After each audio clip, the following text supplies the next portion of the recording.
क्योंकि नफरती ब्रिगेड को हिमांशी के बयान से बदहजमी हो गई है, क्योंकि उन शब्दों को पढ़ना, दोहराना, जो कुछ हिमांशी के बारे में लिखा जा रहा है उसे पढ़कर आपको सुनाना इस लड़की का अपमान है जो अस्सलाम की हकदार है। हिमांशी के बारे में ऐसी ऐसी बेहूदी बातें लिखी जा रही है, ऐसे ऐसे कमेंट लिखे जा रहे हैं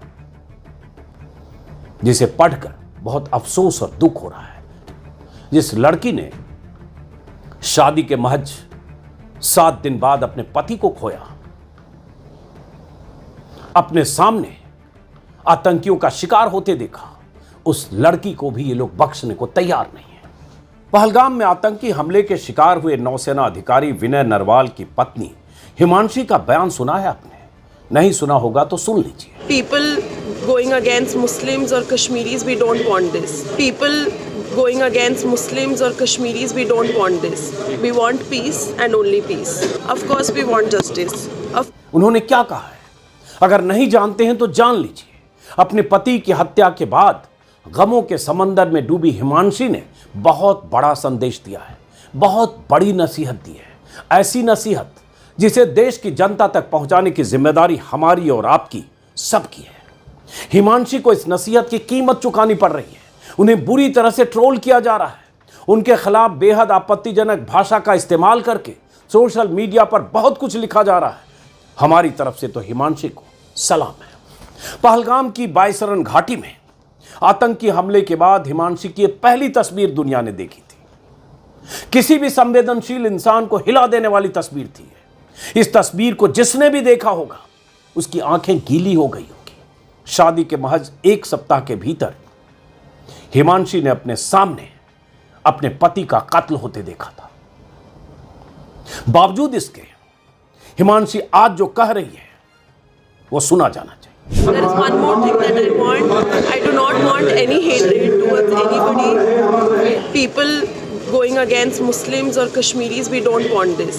We want peace and only peace. Of course we want justice. Of course the people that have done wrong with him should be punished. शादी के बाद अपनी पत्नी हिमांशी के साथ हनीमून मनाने गए लेफ्टिनेंट विनय नरवाल तो अब इस दुनिया में नहीं, लेकिन उनकी पत्नी हिमांशी ने आज जो कुछ कहा है वो पूरे देश को सुनना चाहिए। उन सबको भी सुनना चाहिए जो मुसलमानों से नफरत में इतने सने हैं कि आतंकी हमले की सजा कश्मीरी मुसलमानों को देना चाहते हैं, छात्रों को देना चाहते हैं, फेरी वालों को देना चाहते हैं। उन सबको भी सुनना चाहिए जो आतंकी हमले की सजा देश के अलग अलग हिस्सों में रह रहे या पढ़ रहे कश्मीरियों को देना चाहते हैं।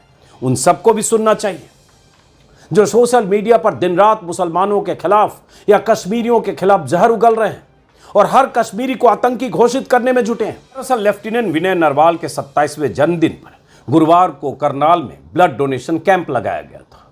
वहां विनय नरवाल अमर रहे की आवाजें गूंज रही थी। उसी बीच हिमांशी ने मीडिया वालों से बेहद संक्षिप्त बात की। अगर हिमांशी के शब्दों में कहूं तो उन्होंने कहा, we don't want people going against Muslims और कश्मीरीज। मतलब ये कि हम नहीं चाहते कि लोग कश्मीरी और मुसलमानों के पीछे पड़े। हम शांति चाहते हैं और सिर्फ शांति चाहते हैं। हम इंसाफ चाहते हैं। जिन लोगों ने गलत किया है उन्हें हर हाल में सजा मिले। और हिमांशी का यह कहना आज की तारीख में बहुत मायने रखता है। हिमांशी ने जो कहा वो कहना आसान नहीं है, वो भी ऐसी लड़की की तरफ से कहा जाना जिसका पति आतंकियों की दरिंदगी का शिकार हुआ। लेकिन ट्रोल किए जाने का जोखिम मोल लेकर हिमांशी ने यह बात कही। नतीजा यह हुआ कि हिमांशी को भी बुरी तरह से ट्रोल किया जा रहा है। ऐसे वक्त में कहना जब सोशल मीडिया पर सक्रिय ट्रोल ब्रिगेड की तरफ से पूरे देश में कश्मीरियों के खिलाफ माहौल बनाने का एजेंडा चल रहा हो। हिमांशी को ट्रोल करने वालों के कुछ स्क्रीनशॉट आप देख रहे होंगे। मैं उनके लिखे शब्दों को रिपीट भी नहीं करना चाहता कि कहां आ गए हम। और लिखने वाले लोग राइट विंग के ट्रोलर्स हैं। किसी भी हद तक जाकर हिमांशी को कटघरे में खड़ा कर रहे हैं, क्योंकि वो लड़की वो नहीं कह रही है जो ये ट्रोल्स हिमांशी से सुनना चाहते हैं। अपनी तकलीफों पर काबू पाकर हिमांशी ने नफरती एजेंडा चलाने वालों पर चोट की है। यही वक्त की मांग है जब नफरत का माहौल देश के बड़े तबके को गलत दिशा में ले जाने की कोशिश करने लगे और एक तबके के खिलाफ नफरत का माहौल बनाने लगे तो आप और हम अपनी भूमिका निभाएं। हिमांशी ने अपनी भूमिका निभाई है। हिमांशी चाहती तो सिर्फ दुख व्यक्त करके और इंसाफ की मांग करके चुप रह सकती थी, लेकिन उसने दो टूक लहजे में अपनी बात रखने का फैसला किया, शायद ये जानते हुए भी कि उसका ये कहना बहुत से लोगों को नागवार लग सकता है। बात तो इस पर होनी चाहिए कि इतना बड़ा हमला कैसे हो गया, कैसे वो आतंकी वहां तक पहुंच गए। जिस बायसरन घाटी में 2000 से ज्यादा सैलानी थे, उस घाटी में सुरक्षा बलों की मौजूदगी क्यों नहीं थी?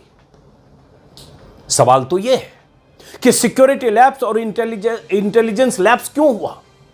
सवाल तो इस पर पूछा जाना चाहिए। अब मीडिया रिपोर्ट्स के हवाले से हर चैनल पर खबरें चल रही है कि आतंकियों ने कई दिन पहले कुछ जगहों की रैकी की, अलग अलग जगह वो देख रहे थे कहां हमला करना मुफीद होगा, घाटी में आने जाने वाले रास्ते की रैकी की, कहां से आएंगे किधर से भागेंगे, ये सब उन्होंने प्लान किया। तमाम खबरें सूत्रों के हवाले से छप रही है। आतंकी पकड़े नहीं गए, मारे नहीं गए, उनकी तलाश पूरी नहीं हुई है, लेकिन खबरें आ रही है अब सूत्रों के हवाले से कि उन्होंने कैसे पूरी प्लानिंग की। अगर पूरी प्लानिंग आज पता चल रही है कि तब क्यों नहीं पता थी?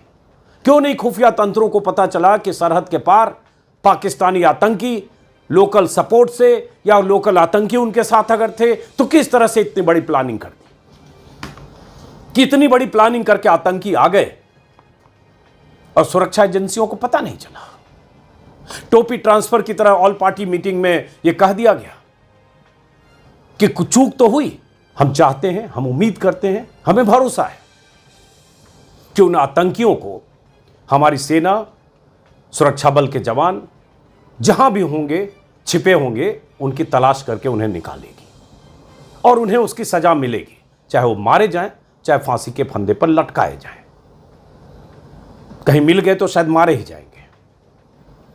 लेकिन कश्मीरी, जो आम कश्मीरी है, उनमें से कुछ लोकल सपोर्टर भी होंगे, क्योंकि यह भी कहने में कोई गुरेज नहीं कि उस कश्मीर घाटी में लोकल सपोर्टर रहे हैं, OGW जिन्हें बोला जाता है, ऑन ग्राउंड वर्कर्स। एक समय में 10 साल 12 साल पहले कश्मीर में श्रीनगर के आसपास के कुछ जिलों में जबरदस्त टेररिज्म की एक्टिविटी थी और गांव-गांव में ऐसे लोकल सपोर्टर थे या टेररिस्ट थे। लेकिन 5 साल में स्थितियां सुधरी है। उस सुधरी हुई स्थितियों में, बदले हुए कश्मीर में उनका सपोर्ट कम हुआ। सरहद पार से जो आतंकियों के हैंडलर्स थे, उन्हें यहां बेस कम मिला, इसलिए यह कोशिश हुई। एक साजिश है भारत के खिलाफ, कश्मीर के खिलाफ। उस साजिश को नाकाम करने की जिम्मेदारी हमारी, आपकी, सबकी है। सरकार तो अपना काम कर रही है, लेकिन कुछ काम हमको और आपको भी करना। फिलहाल इस वीडियो को यहीं खत्म करते हैं, फिर मुलाकात होगी। कोशिश करूंगा कि अगले 2-4 दिन में फिर एक बार कश्मीर जाऊं। नजर होगी कश्मीर की खबर पर। नमस्कार।